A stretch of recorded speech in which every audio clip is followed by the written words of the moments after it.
Good morning. Today is Monday, April 4th, 2022.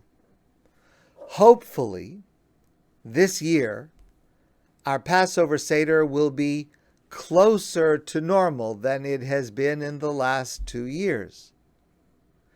And hopefully, we are on the way out of this pandemic, though it is by no means over.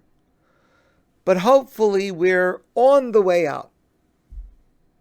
And if that's true, now is the precise time to concretize what we have gained, to elucidate and to organize what we want to take with us.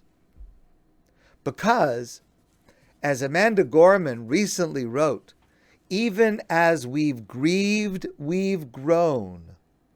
We are battered but bolder, worn but wiser.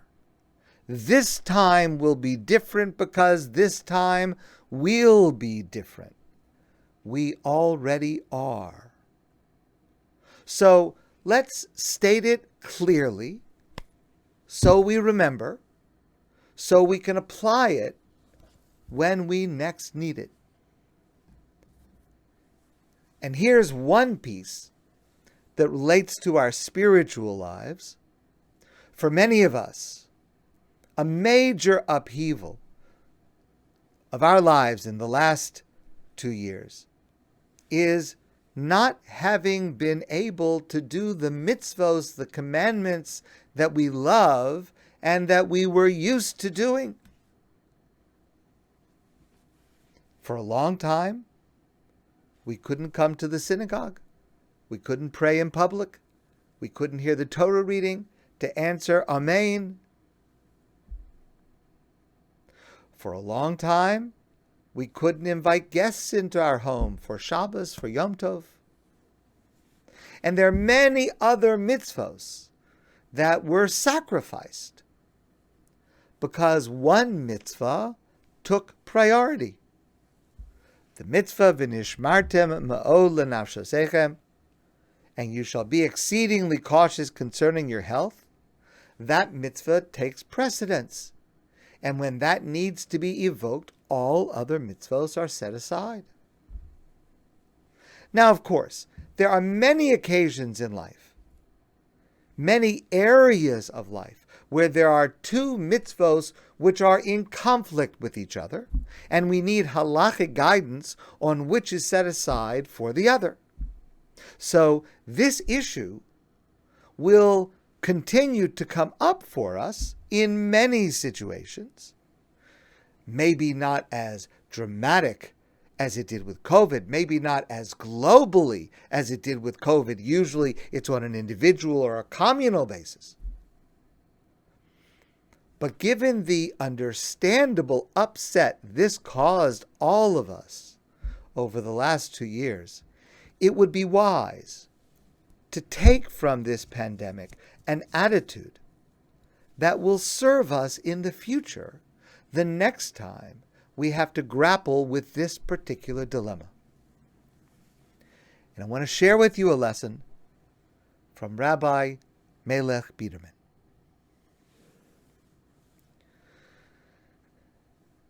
There were two great Hasidic masters. They were brothers, Reb Elimelech and Reb Zusha. And it once happened that they were arrested for some made-up charge. And they were put in a prison cell with a bucket for a toilet in the middle of the room. Reb Elimelech started to cry. Reb Zusha said, "Why are you crying?" Now, the halacha is, Jewish law says, that in the presence of something that is dirty or smelly, we're not allowed to learn Torah. It's disrespectful. We're not allowed to pray. We're not allowed to say Tehillim. And Elimelech said to his brother, because they put this disgusting thing in the middle of the cell and it smells, we're not allowed to learn Torah now. We're not allowed to pray. We're not allowed to do anything holy. That's why I'm crying. How are we going to be stuck here? It's one thing to be stuck here, but to be stuck here and with nothing holy to do? And he was crying. His brother Abzusha said to him, but Elimelech, who caused this situation? God caused it. And if God caused it, that means that our mitzvah now is to not daven and to not study Torah. That's our mitzvah now, because that's the situation into which God has placed us, a place where Torah and prayer and holiness is not allowed because of this bad smell. And if that's so, that means that we have the opportunity to perform a very rare mitzvah. It could be that in our entire lifetimes we would never have the opportunity to perform this mitzvah. When has there been a mitzvah in our lives not to study Torah, not to pray?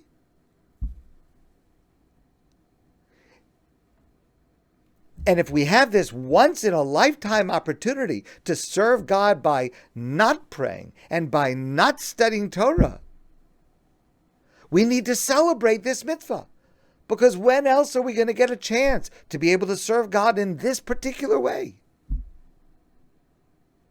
And so they started dancing around this pail in the middle of the room. And they were dancing with enthusiasm at the joy of being able to fulfill this rare mitzvah of not praying and not studying. And they were doing it with incredible joy because they had this opportunity to be a mitzvah. It could be a once-in-a-lifetime opportunity. When else would this happen? The guard heard all the noise, and the guard came in and said, "What's going on here?" But the two of them, Elimelech and Zusha, they were so wrapped up in the joy of celebrating this mitzvah that applied to them only at this moment, they didn't even hear the guard. And they kept dancing with joy and exuberance. Guard didn't know what to think. The guard went to call his supervisor. The supervisor came in and said, "That's weird. It looks like somehow they're dancing around this pail. Somehow this pail is bringing them some type of joy or pleasure. We can't allow that. Take the pail out."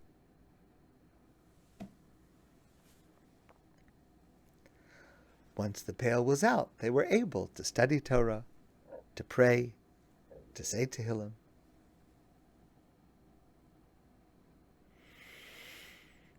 We had a rare mitzvah. We had a rare mitzvah over the last 2 years, certain times during the last 2 years, to stay home and not go to shul. To not invite guests. To have our Seder by ourselves. When did you ever have a mitzvah not to go to shul? We had a mitzvah not to go to shul because we had a different mitzvah to save people's lives by our care.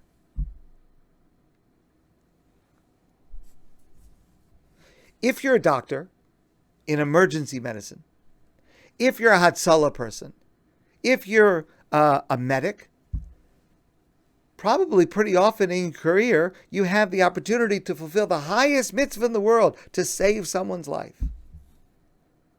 But if you're a person like me, I'm in my office all day, I don't have medical expertise, when am I going to have the mitzvah? When am I going to have the opportunity to actually, literally, by my actions, help, perhaps, to save someone else's life? It's so rare.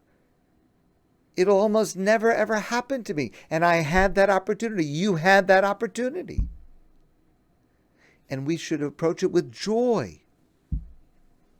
We should recognize that we were being given an opportunity to perform a mitzvah that's rare, that normally never applies. But at that moment, that was our mitzvah. That was what God wanted from us. And if that's what God wanted from us, then we had to do it with joy. When will we ever have a mitzvah like that again? I hope we never have a mitzvah like that again. But it applies in all areas of life. So when another conflict arises, another situation confronts us where we can't serve God the way we are used to serving God, the way that we want to serve God, we need to recognize the opportunity that we are being given to redirect our spiritual energy to where God wants it to be at that moment. Not where we want it to be, but where God wants it to be at that moment. And to embrace that mitzvah with joy. Jeremy Ortman is a mental health counselor in New York. And he wrote, "Whenever I've asked people what thing they're most proud of in their lives, it's always connected to times of pain or strife or struggle and how they got through it. With good guidance and with the right attitude, we are getting through. And we should be very proud of ourselves for what we have learned and for how we have grown to be able to apply that wisdom in the future." My friends, I want to wish you a great day. And I look forward to seeing all of you soon in person.